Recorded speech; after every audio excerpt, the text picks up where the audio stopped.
On today's episode of The Franchise, it is Tuesday, February 21st. In this episode, we got the AL West preview for the 2023 MLB season.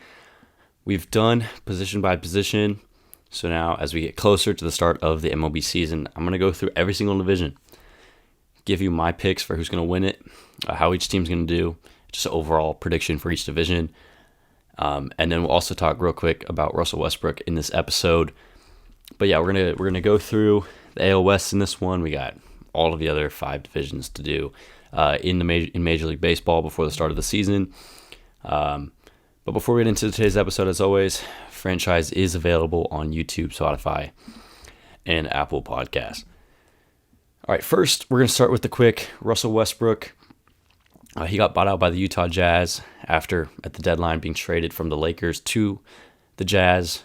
Utah trying to tank, not trying to compete, and Russell Westbrook, a veteran player who can help out a contending team. And ultimately, that is what he's going to try and do with the Los Angeles Clippers.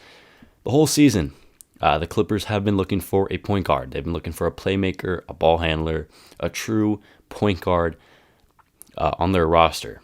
In the offseason, they brought in John Wall.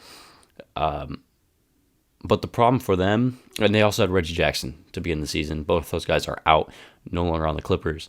But the problem for them outside of the playmaking has been the shooting from the guard position. They have not been a good three-point shooting team from their guards. And adding Russell Westbrook really won't help that. Russell Westbrook's not a great three-point shooter. Unless he's standing in the corner wide open, odds are he's not going to hit his three-point shots wherever he is beyond the arc. However, he does provide great playmaking when he has the ball in his hands. If he's playing with that bench unit, or just whether it's PG or Kawhi, if he's playing with one or both, or just with the bench unit itself, he's going to be able to be productive when he has the ball in his hands and at certain moments. I think at this point in his career, and what he showed off the bench with the Lakers this season, is his willingness and his ability to adapt at this point in his career to whatever his role is on whatever team he's going to be on. So with the Clippers, a team that you could realistically look and say is a championship contender, he should be able to help them out, whether he's starting, coming off the bench, whatever kind of lineup he's in, he will be able to help them. But it's not going to be a drastic change. I mean, it's not like they're adding a Steph Curry or a Damian Lillard or a Ja. They're not adding a top 5 point guard in the sport. They're adding, a quality veteran who's a Hall of Famer, been one of the greatest players of all time in his past, but at this point in his career, has taken some steps back, but he's still a valuable piece to them. And the Clippers, like I said, they're a team that's looking to compete and make a championship run. And I mean, they have the pieces and the coach and the stars and the depth in place to do so. So this move really just improves their overall depth and playmaking as a roster. All right, but let's get to basically the main part of this episode. We have the American League West preview. Why are we starting with the AL West? Because that's the division the Angels are in, and that's my favorite team. So we're starting with the AL West. Next episode's either NL West. We'll either do all of the AL, or we'll do AL, NL, AL, NL. I don't know. But this episode is all American League West. So we're going to start from the top. We'll start from the top. This is going to be the team that I think will finish first place. We'll talk about what they did in the offseason, how they fared last season, and what they are projected to do in 2023. So, in my opinion, coming in first place is going to be the defending World Series champion Houston Astros. Last season, they won the World Series against the Philadelphia Phillies. They're arguably the best team in Major League Baseball and easily the best team in the American League. They have so much star power on this team on the offensive and pitching side of the ball. Jose Altuve, arguably the best second baseman. Alex Bregman, top 5 third baseman. Yordan Alvarez was an MVP candidate last season, finished top 3 in that spot. Kyle Tucker, very, very underrated right fielder. Jeremy Pena, World Series MVP, was top 3 in American League Rookie of the Year last season. New additions, Jose Abreu replacing Yuli Gurriel at that first base position. I think first of all, I think Jose Abreu is going to make an absolute major impact on this team. Last season for Jose Abreu, 304 average with 15 home runs and a 133 OPS plus. That was a 4.2 WAR total on the season. Back in 2020, he was the American League MVP in that shortened 60-game season. He's a career near 300 hitter. He has the ability to hit 30 home runs every single season. And for a team that has a lot of power, a lot of guys that can already hit for average, he's going to lengthen this lineup drastically. Last season, just as a team, on the offensive side of the ball, Houston had a 112 WRC plus. That's sixth best in Major League Baseball. They struck out at the league's second best 19.5 strikeout rate. So they were one of the lowest strikeout teams offensively, and they walked at the eighth highest rate in Major League Baseball at 8.7. Like I said, this lineup has a lot of pieces to it, and it's a very lengthy lineup. It has a lot of versatility in it. Looking at some 2023 projections, Jose Altuve, you're looking at a guy that, again, is going to hit near 300, 25 homers, steal some bags. Michael Brantley's coming back from his injury. He is 36 years old this season. He can still hit near 300. He's going to be a high on base, a high ball in play kind of guy on this team. Alex Bregman, incredible defender, and had a really nice resurgent year last season at third base for Houston. And this upcoming season, they're projecting 25 homers, 270 average. Yordan Alvarez is arguably the best hitter on the planet. He's going to hit at least 40 homers and hit 300. Abreu can hit 20-plus homers, hit 300. I mean, they're projecting to have 7 guys in their lineup hit above 270. So that's absolutely incredible. This lineup is arguably the best in Major League Baseball. And then over on the other side of things, their pitching rotation this offseason took a big hit.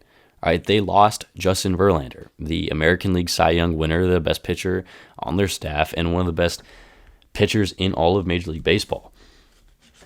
Last season as a staff, they had a 2.90 ERA, that's second best in Major League Baseball, 9.4 strikeouts per 9 with a 2.85 walks per 9.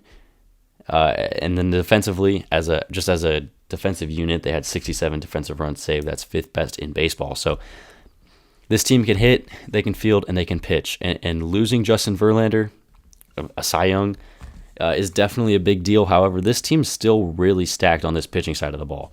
Framber Valdez is the best ground ball pitcher in the game. He has a swing and miss curveball. He doesn't create a lot of contact. And when he does, it's soft contact, not hard hit balls.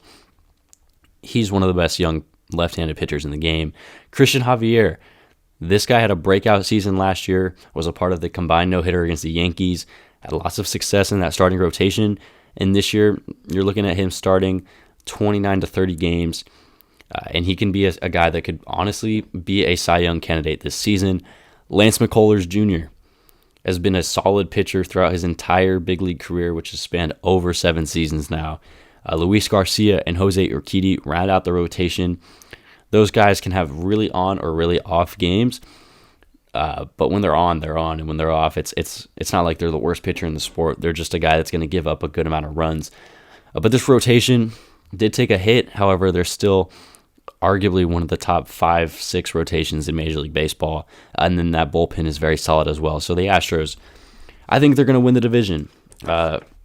They won the World Series. They're the only team in this division that has a solidified A-plus lineup with a elite pitching staff, and then arguably the best defensive team in the entire division. So they're going to be able to get you out, hit home runs, and then play great defense and pitch as well. So for me, they're going to be first place. I can see them winning at minimum 95 games and at the most 100-plus games this season. All right, coming in second place, I'm going to have the Seattle Mariners. For them, I think they can win at minimum 92 games and at max 98 games. I think they'll probably finish with 95 wins on the season. This team broke that playoff drought last season. They had a 20-year playoff drought, broke it last season, finally reaching the postseason. taking down the Blue Jays and then ultimately falling to the Houston Astros in that next round of the postseason. For them, their big player is Julio Rodriguez. He's the second best center fielder in baseball. He's arguably a top 20 player in the game.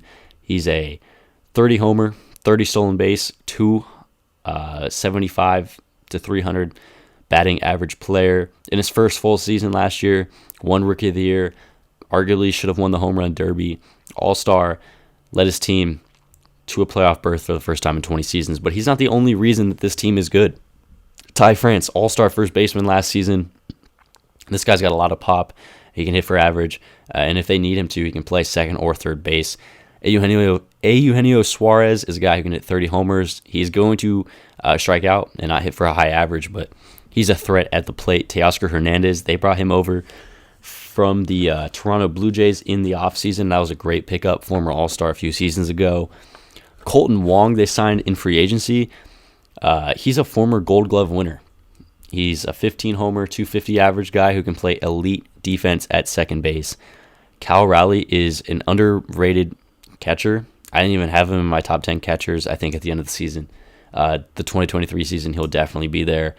J.P. Crawford is a solid shortstop, and not the best option. If I was Seattle, I would have went after a guy in the offseason, maybe like a Dansby Swanson, but they ultimately decided to keep JP at that shortstop spot. AJ Pollock they brought in, and then Jared Kelenick's been trying to figure out his role in the major leagues for the past few seasons. He's just not been able to get it going. A few seasons ago, he was a top-rated prospect in the sport, number one in their system, and since his time at the big league level, he's not performed well. Not been able to hit for average, not been able to put the ball in play, big strikeout numbers, low walk numbers. But we'll see. I mean, maybe this is the year they can finally put it together. They also added Tommy La Stella to come off the bench from San Francisco. Offensively for this team last season, 107 WRC+, plus, that's 8th, 9.7 walk rate. That's second best in Major League Baseball last season. And they had a 22.8 strikeout percentage. That's 14th in Major League Baseball. Their pitching, they made a big addition at the trade deadline last season. That was Luis Castillo from the Reds, 3.16 ERA projected for him this season with over 200 strikeouts. I think this is a really underrated rotation. I would put this as a top 10 pitching rotation in the sport. I don't think there's many other people that are doing that, though. Luis Castillo, like I said, brought him over. He played amazing in the second half of the stretch last season, and in that playoff game against Toronto, he was amazing. Logan Gilbert, as a 25-year-old, came up last season and absolutely dominated. They're projecting him to do basically the same stuff he did last season. Robbie Ray won a Cy Young 2 seasons ago. He's the projected number 3 starter. Robbie Ray just had a Cy Young with the Toronto Blue Jays 2 seasons ago. He's projected to have 200 strikeouts. Down year for him the last season, but he's still a guy that's going to be able to hit a 3.5 ERA, 220 strikeouts, and give you 100 to 200 innings pitched of quality baseball. George Kirby, I think this is the dark horse in their rotation. This guy, if he's good, if he's elite, and has, if he's on his A game for a majority of the season, this guy right here is going to be a reason why they could overtake the Astros in the division, and he's the reason they could be a legit championship contender this season. He has elite stuff. His fastball's elite numbers, great slider, great off-speed pitches. Projecting him to have a 3.57 ERA, 135 innings pitched. He's only 25 years old. He didn't even play a full season last year, but I think he's going to be an X factor for them next season. And then Marco Gonzalez rounds out that rotation. Bullpen is pretty solid as well. Sewald, Diego Castillo they brought in, Trevor Gott, Chris Flexen, Matt Brash. This entire team is elite. I think they're honestly the second, third, or fourth best team. They're a top 5 team in the American League. They might be one of the only teams that could actually beat the Astros, take them down, dethrone them from their role as the best team in the American League. This lineup, it may not have a lot of stars outside of Julio Rodriguez, but like I said, Ty France, Eugenio Suarez, Teoscar Hernandez, Colton Wong. If Jared Kelenic plays like he's supposed to play, like a top prospect, if he lives up to that potential, this lineup got a whole lot better. And then, like I said, this pitching rotation has multiple guys that can go out there and play. I mean, they have 3 number ones, you could argue. Robbie Ray is a number 1 on basically any other team. Luis Castillo is a number 1. Logan Gilbert, you put him on some other franchises, he's a number 1. And George Kirby has, for me, number 1, number 2 pitcher in a rotation potential. Last season, their pitching had a 3.58 ERA. That's 8th best in baseball. 2.78 walks per 9, 8.65 strikeouts per 9, 36 defensive runs saved. Their defense is going to get better with the addition of Colton Wong, and then obviously Julio Rodriguez out there in center field. Yeah, I think this team's going to finish second place in the division with a wild card spot once again. All right, third place in the American League West for me, it's going to be the Angels. The Angels have been a very disappointing team for about 10 years now. But I like the additions that they made this offseason. First of all, we need to bring up last season. Last season, Angels team offensively was very, very bad. For a team that had Trout and Ohtani and Taylor Ward, who was great at one point, and Luis Rengifo, who had a great second half of the season, this team was one of the worst offenses in Major League Baseball. A 93 WRC plus, that is 21st in Major League Baseball. They had a league worst 25.7 strikeout percentage and a 23rd ranked walk percentage at 7.5. So this team struck out the most in baseball. They didn't walk. They weren't able to score runs. They weren't able to hit. What they were good at was striking out. I don't think this is how the Angels are going to fare next season in 2023. You look at this lineup, I think it got a whole lot better. The off-season additions that they made, I think, are going to make major impacts on this team. Hunter Renfroe brought him over from the Brewers in a trade. Brandon Drury, they signed in free agency. They also brought in Gio Urshela from the Minnesota Twins. Brett Phillips comes in there to be a fourth outfielder as well.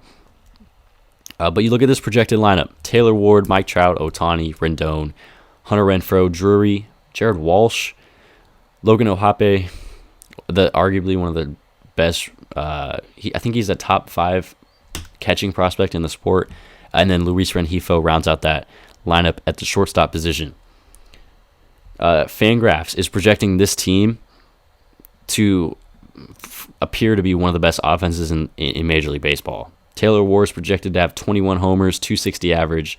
Trout, 42 homers, 265. Ohtani with a 257, 35 homers. Rendon with 18 homers. Hunter Renfroe with 31. Brandon Drury with 19. Jared Walsh with 21. Logan O'Hoppe with 11. Rengifo with 13. This team, I think, is going to be really good offensively. I mean, Trout, Ohtani, if Rendon's healthy, Taylor Ward. This team has a lot of length in this lineup, and it's a very, very good lineup. I don't think they're going to be the worst in these categories at the end of the season. I just don't see that happening. I think Trout, they're going to limit, they're going to give him more off days because he's been injured a lot. But he's going to play MVP baseball. I think he's going to win the AL MVP next season. Ohtani is the best player in the sport. Taylor Ward, I think he can play just like he did last season. But the additions they made are interesting to me. Jared Walsh last season had a very rough year. He got injured, had surgery in the offseason. I think they're going to do a platoon at first base. I mean, they brought in Gio Urshela, and he's going to be a guy that's going to play a lot of positions for them this season. He'll play third base when Rendon needs an off day. He'll play first base when Walsh needs an off day, or it's a matchup against a righty that they don't like. And he can play some shortstop. There's going to be times where he's going to be asked to play that shortstop position. And I hope it's not a lot, but I think there will be a few times throughout the season where he's going to play that shortstop position, and he can be pretty solid there. Brandon Drury had a great season. First half of the year with the Cincinnati Reds, goes to San Diego. He kind of falls apart. But I mean, if he can play like he did last year with the Reds on this Angels team, he's going to be a great addition for them. Hunter Renfroe is a very underrated outfielder. I think this Angels team has a lot of potential on this offensive side to be the best offense in the game. Pitching wise, I guess a lot of people just don't realize that this Angels pitching rotation was pretty solid last season. Last year, they had a 3.79 ERA. That's ninth best in baseball. They had an 8.67 strikeout per 9 rate, 14th, 3.39 walk rate. That's 24th. And they had 10 defensive runs saved. That's 17th in baseball. This pitching rotation is not one of the best. I'm not trying to say that at all, but they were good last season. And I think they're going to improve this year. Ohtani leads off that rotation, opening day starter, 4th in Cy Young last season. Make a case. He's one of the best pitchers in baseball. Don't even have to mention him. But it's the other 5 guys, because the Angels are running out a 6-man rotation. It's the other 5 guys in this rotation. Tyler Anderson, their big free agent pitching signing, brought him over from the Dodgers. He had a great year with the Dodgers last season. The thing for him is, will he be able to replicate what he did with the Dodgers with the Angels? I mean, Fangraphs projecting him a 4.3 ERA. He signed for 3 years. He's a guy that I can see being a 3, 4, 5 in a rotation. He's currently the Angels' number 2. But I think these next 3 guys are key X factors, and I think these guys can absolutely have great seasons. And this Angels rotation and this Angels team is going to be a dominating team if these guys are right. Patrick Sandoval, 3.66 ERA projected with 165 strikeouts. He has one of the best swing and miss changeups in Major League Baseball. Reed Detmers threw a no-hitter last season. I think it was the only no-hitter in the sport last year. He's only 23. Projected to have a 4 ERA. I think that's more like a 3.8. He's going to have decent strikeout numbers, lower innings pitched. All of these Angels guys are projected to have under 185 innings pitched, which is pretty low. But when you're running a 6-man rotation, and a lot of these guys are pretty young and don't have a lot of innings pitched under their belt, it's kind of expected. Jose Suarez is another guy. He's bounced in and out of the rotation for a few years. Went down to the minors at one point. Was in the bullpen last year. Was an innings eater. He had a 3.8 ERA. Projected to have a 4.25. And then they're projecting Tucker Davidson to round out that rotation. I think you could put guys like Griffin Canning, definitely Tucker Davidson, Jaime Barria. There's a good amount of guys that you could put Chris Rodriguez in that number 6 starter spot. I think this rotation is being projected just to be too disappointing. I think Ohtani's going to be great. Sandoval and Detmers, I have high expectations for.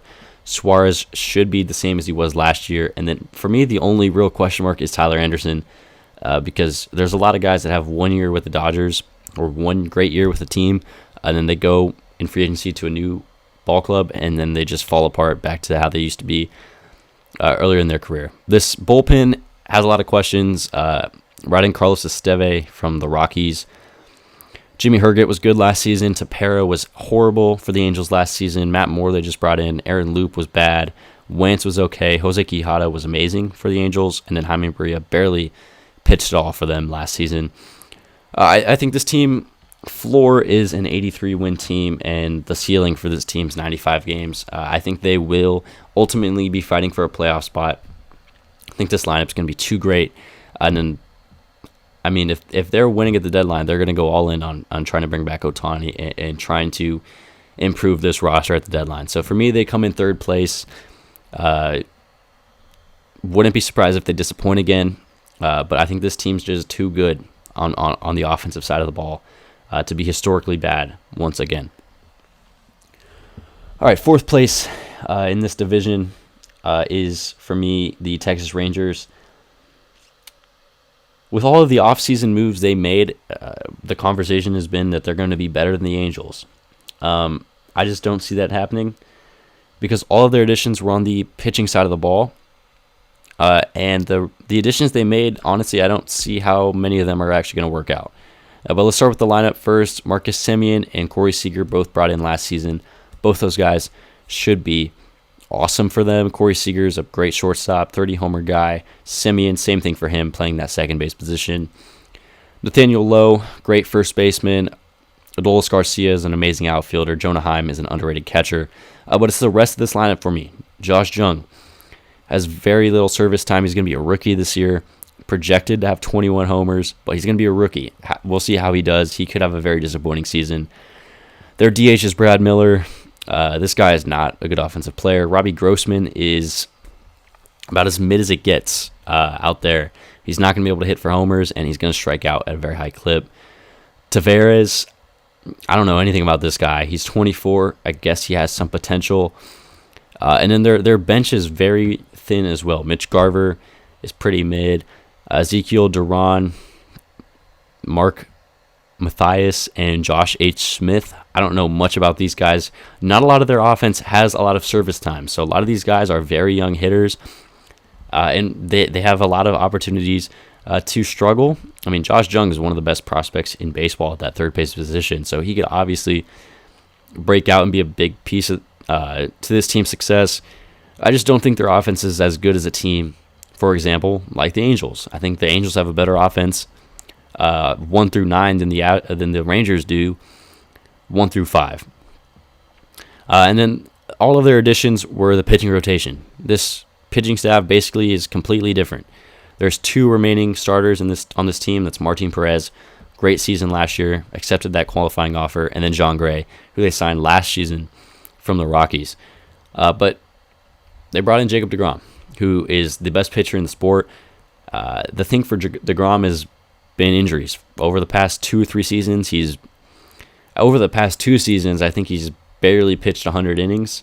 Last season, barely pitched all for the Mets. 2 years ago, I think he had barely any starts for the Mets. It's been elbow, shoulder, lat, a lot of injuries for Jacob deGrom, entering his age 35 season, and already in spring training, he's been pushed back a few days multiple times because of soreness or just not feeling right or whatever. So how many starts will the Rangers get out of deGrom? They're projecting 172 innings pitched, 29 starts. Honestly, I think you're looking at 120 innings, 18 to 20 starts. I think deGrom's going to miss significant time this season. Once again, I think he's at that point where he throws too hard. Every pitch is 101. His slider's at like 99.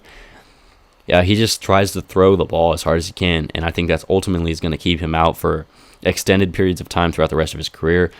They brought in Nathan Eovaldi, which was a great pickup.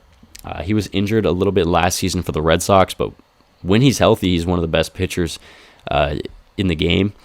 Andrew Heaney, they brought him in from the Dodgers.